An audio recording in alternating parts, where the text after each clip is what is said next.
Hi, my name is Struan and I'm a scientist at Eyes on Science, and today I'll be talking to you about the qEV RNA Extraction Kit. Interest in extracellular vesicle RNA has been growing exponentially among EV researchers, mostly due to their regulatory roles and diagnostic potential. However, a lot more research is needed to unravel the functions and applications of EV RNA.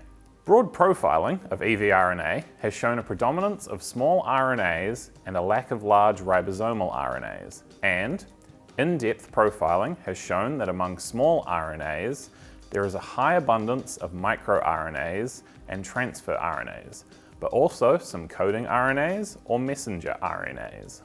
To characterize RNA content exclusively associated with EVs, EVs must be separated from other RNA-binding non-EV components. Also, EVs typically must be concentrated so that the quantities present are sufficient to yield enough RNA for the sensitivity of the selected RNA assay and analysis. RNA extraction can be performed by different techniques. However, not all methods are optimized for EV RNA work. Although organic RNA extraction might be cheaper than other methods, it uses hazardous chemicals like phenol or chloroform to lyse EVs and separate RNA. Also, it presents some bias towards long, low-structured and low GC content RNAs. Solid phase RNA extraction, usually combined with organic RNA extraction, uses the affinity of RNA to a solid support as the separation principle. It often requires the addition of an RNA carrier to help with RNA retrieval and presents a bias towards long RNAs. Izon offers an EV-optimized RNA extraction kit produced by Norgen Biotech. The qEV RNA Extraction Kit works on purified EVs and is compatible with EVs concentrated using the qEV Concentration Kit. The qEV RNA Extraction Kit uses a combination of organic extraction with non-hazardous chemicals and solid phase binding with silicon carbide filters in spin columns. It can isolate total RNA with no need for an RNA carrier to obtain optimal yields. Our qEV RNA extraction kit includes the following: lysis buffer A, based on guanidine isothiocyanate, a chemical with certain handling warnings that lyses EVs and stabilizes RNA. The kit also includes lysis buffer B, mini spin columns with silicon carbide filters for effective and sensitive RNA separation, wash solution A for cleaning RNA in the column, collection tubes, and elution solution A for eluting RNA into elution tubes. In general, a few precautions are required to keep the RNA sample and user safe. One important consideration is the presence of RNases, which are enzymes released by all cells, including our skin, that degrade RNA. To avoid incorporating RNases onto surfaces, be sure to use a clean lab coat and disposable gloves and disinfect surfaces. Additionally, all consumables used throughout the RNA extraction procedure require a free of RNase status. RNA is a highly unstable molecule, especially in high temperatures. Therefore, it is recommended to keep EV samples stored at -80 degrees Celsius before RNA extraction to avoid RNA degradation inside EVs. RNA samples should also be kept on ice during the RNA extraction. The qEV RNA Extraction Kit contains an easy-to-follow protocol.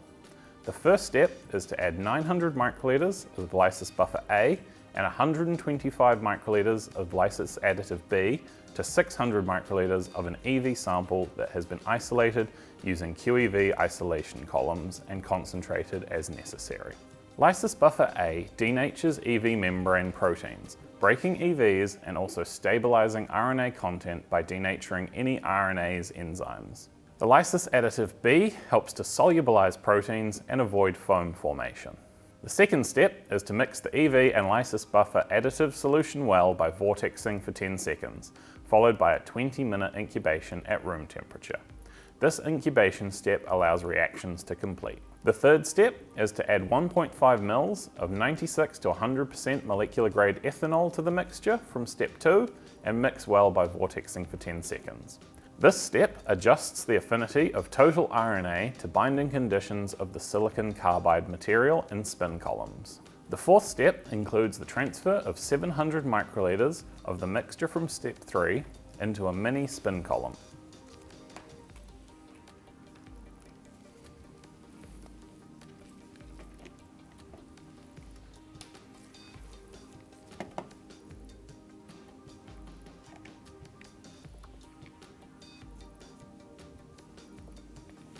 Centrifuge in a benchtop centrifuge for 1 minute at 3300 G.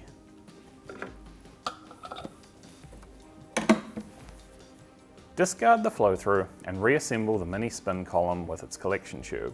This step lets RNA bind to the silicon carbide filter in spin columns and be retained, while other components with no affinity pass through. The fifth step includes repeating step 4 as many times as necessary to transfer the remaining mixture from step 3 into the mini spin column, discarding the flow-through each time. This step retrieves all remaining RNA content from EV lysate and allows it to bind to the mini spin column filter. The sixth step consists of applying 600 microliters of wash solution A to the column.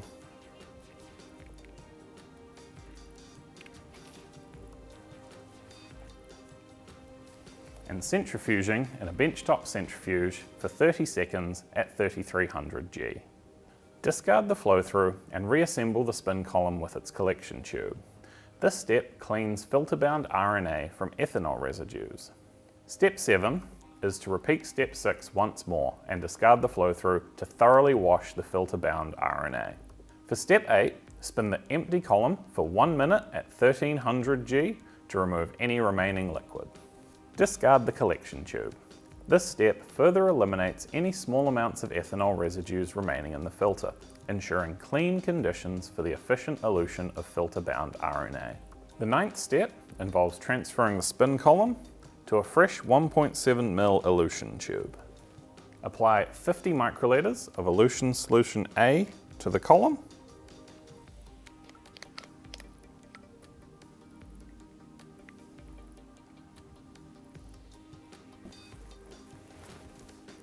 And centrifuge for 1 minute at 400 G. This is followed by a further 2 minutes at 5800 G.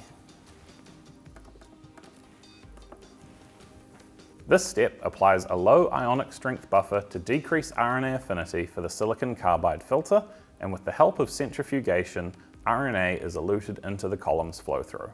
In step 10, for maximum recovery, transfer the eluted solution back into the column and let the column stand at room temperature for 2 minutes.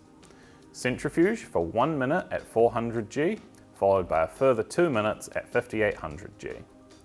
This step gives the elution buffer more exposure time with the column filter to efficiently retrieve all RNA content from the filter. Finally, RNA preparation is ready for downstream application, or it can be stored at -80°C until it is needed. Avoid freeze-thaw cycles by aliquoting the RNA preparation.